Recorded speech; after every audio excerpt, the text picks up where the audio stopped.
Salut les pégistes, c'est Mani. Aujourd'hui une vidéo qui s'adresse principalement aux noobs. Et oui, vous allez quand même recruter des potes qui n'ont jamais joué ou vous voulez lancer dans l'aventure MPG, vous en avez entendu parler de partout. Vous vous dites, bon, je vais faire mon premier mercato, mais j'ai quand même pas envie de me foirer sur mon premier.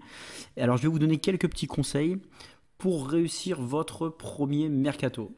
Alors je vais essayer de faire une vidéo assez courte pour que vous puissiez avoir juste le nombre d'infos suffisant. Donc déjà les règles de base. Vous allez avoir 500 millions de budget à dépenser. Dépensez tout, gardez pas, il n'y a pas de livret A dans MPG. Comment vous allez acheter? Donc vous allez devoir faire minimum, mais c'est pas du tout ce que je conseille beaucoup plus, 2 gardiens, 6 défenseurs, 6 milieux et 4 attaquants. Donc je précise que pour les défenseurs et les milieux, peu importe le poste, milieu défensif, offensif, même s'ils sont classés comme ça dans le jeu, les défenseurs, les latéraux et les centraux, vous pouvez mettre, si vous voulez, vous pouvez mettre 4 latéraux, il n'y a aucun problème. C'est juste que les notations des joueurs sont un petit peu différentes. Un milieu défensif, on ne va pas le noter tout à fait de la même façon qu'un milieu offensif, parce qu'il n'a pas les mêmes caractéristiques. Donc vous pouvez prendre jusqu'à maximum 30 joueurs.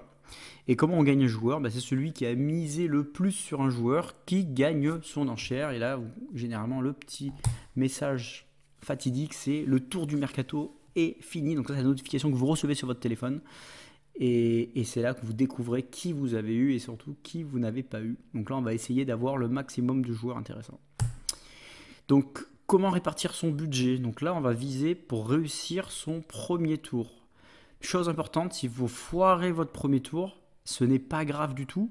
Parce que si vous ratez votre premier tour, ça veut dire qu'il vous reste un gros budget pour le second tour. Et vous allez être le roi du second tour. Et là, je peux vous dire que vous allez pouvoir récupérer, il restera des joueurs. Vous allez pouvoir faire des bonnes affaires. Alors, vous n'aurez peut-être pas pris un Mbappé ou un Neymar. Mais il va vous rester vraiment de quoi faire. Et vous allez pouvoir quand même vous régaler. Donc surtout, n'abandonnez pas. Donc l'objectif, moi, que je vais vous donner, c'est d'assurer 2 défenseurs, 2 milieux et 2 attaquants. Bien sûr, il faudra un gardien, mais il y a du choix. Donc c'est plutôt pour un mercato à 6 joueurs que je fais cette vidéo. Mais 8, ça passe aussi. Après 10, il va falloir un peu augmenter les mises et prendre plus de paris. Donc le gardien, donc environ un budget de 38 millions, avec un gardien titulaire, mais vraiment un top gardien. Et ensuite un gardien pas cher, mais titulaire. Il y en a toujours. Dans les promus, dans les équipes un peu mal classées, vous en prenez un. Ensuite, en défense, on va à peu près allouer 90 millions, donc c'est variable, hein. Si vous mettez 85 ou 110, c'est possible, mais forcément, ça sera des concessions sur d'autres postes.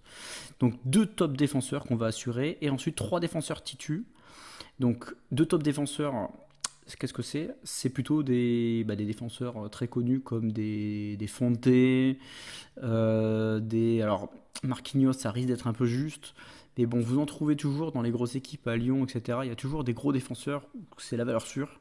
Donc ceux-là, vous tapez entre 20 et 25 millions pour essayer de les avoir. Ensuite, 3 défenseurs titulaires, donc aux alentours des 12-15 millions que vous allez acheter à la cote. Et ensuite, un défenseur avec un coût inférieur à 9. Donc vraiment, il en reste toujours, il y en a tout le temps dans la liste. Si vous tombez sur 5 millions, vous pouvez garder un peu des millions pour les postes d'après. Donc voilà mon conseil. Ensuite, pour les milieux de terrain, moi je vous conseille d'allouer aux alentours de 160 millions. Et comment on va faire? On va se prendre 2 top milieux. Alors quand je dis 2 top milieux, peut-être qu'il faut éliminer notre petit Di Maria.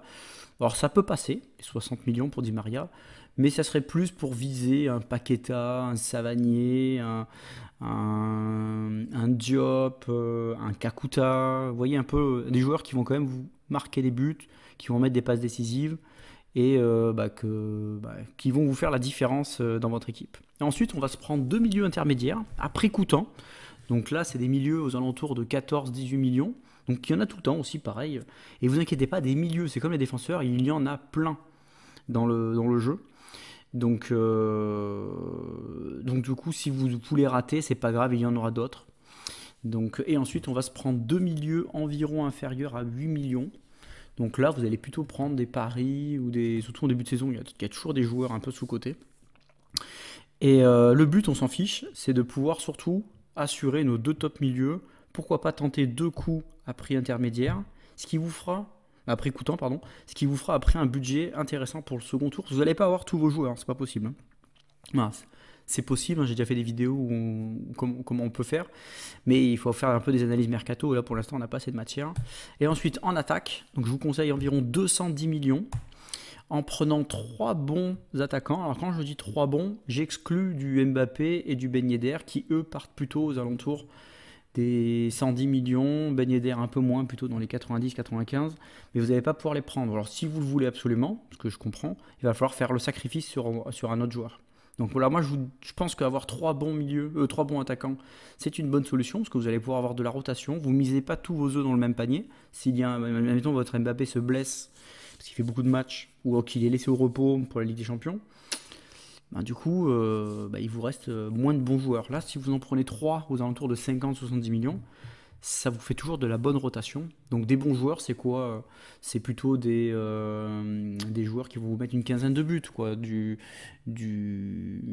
Andy Delors, du Laborde, du Ajorc, on peut se prendre du Yilmaz à 70 millions, ça passe. Vous voyez un peu ce genre de joueurs-là. Mais pas du Mbappé ou du Neymar, c'est pas possible. Ou, sauf gros coup de génie, ça peut arriver. Personne ne met dessus en se disant, bon, bah, tout le monde va mettre cher. Et ensuite, on va se prendre deux attaquants, on va dire moyens. Donc là, ils vont nous servir surtout pour le banc. Donc là, on va viser des joueurs type Mounier, Ganago. Donc des mecs quand même titulaires, mais qui sont pas forcément... c'est pas des top players, donc ça sert à rien de mettre un gros montant dessus. Vous allez tenter de les avoir plus ou moins à la cote. Et si vous les avez pas, c'est pas grave. De toute façon, vous avez assuré vos trois attaquants avant. Donc, c'est-à-dire vous avez 3 bons attaquants. Et ensuite, on va se prendre un petit pari à moins de 5 millions. Donc là, il y en a toujours dans les recrues, dans les recrutements de clubs, donc de joueurs un peu inconnus, dans les montées de Ligue 2, etc. Donc là, fouillez un peu, vous allez en trouver, vous prenez un petit pari. Et après, on complétera au second tour. Donc du coup, au premier tour, ça vous fait quoi? Je vous ai donné un exemple de répartition de ce que vous pouvez faire. Alors, mettez pas au million près, hein. Il faut vraiment que vous fassiez un peu votre truc à votre carte. Peut-être que vous allez vouloir un Di Maria et du coup dire, bon, je vais plutôt mettre 70 et sacrifier du coup celui à 55 et mettre 45 dessus. Vous allez avoir un beau joueur aussi. Hein. Mais en tout cas, le but, c'était d'avoir au moins au premier tour une équipe bien correcte. Comme ça, vous êtes à l'aise, vous êtes tranquille, il n'y a pas de stress. Et après, vous complétez votre effectif et vous tentez des coups à la cote au deuxième tour. Et l'objectif final, c'est quoi? C'est d'avoir non pas les 18 joueurs minimum, mais entre 22 et 25 joueurs. Il va vous falloir du banc, parce que dans la saison, il y aura tout le temps des blessés, des suspendus, des gars qui vont être laissés au repos pour jouer la Coupe d'Europe, etc. Donc il vous faut ces 22-25 joueurs, donc 2 gardiens, entre 7 et 8 défenseurs, pour avoir vraiment une profondeur de banc sur ce poste-là. Donc 7 défenseurs, c'est vraiment, il faut au moins en avoir 7. 8, pourquoi pas, si on a pu trouver des bonnes combines. 7-8 milieux, dont un super fiable, un Paqueta, un Kakuta, etc. que vous allez pouvoir mettre à chaque match sans vous poser la question. Ensuite, 6-7 attaquants, donc les 6 obligatoires. Pourquoi 6? Parce que vous allez souvent faire une compo avec 3 attaquants. Et en tout cas, vous pouvez faire avec 2 attaquants, mais en tout cas, si vous faites avec 3 attaquants, il va vous falloir 3 remplaçants. Parce que s'ils ne marquent pas, vous les faites systématiquement en remplacement tactique sur 3 autres. Et on s'en prend un plus en bonus, parce qu'il y a toujours, pareil, un blessé, un suspendu. Donc voilà, écoutez, j'espère qu'avec ces conseils, vous allez réussir vos premières mercato, et que ça va vous donner l'envie de faire de plus en plus de mercato et de parties. Et pour ceux qui peut-être ont aussi des problèmes de performance à ce jeu, essayez cette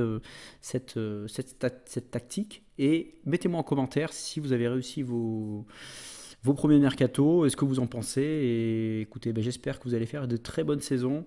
Et moi, je vous souhaite à tous de très bonnes parties. Portez-vous bien. Ciao, ciao les gars.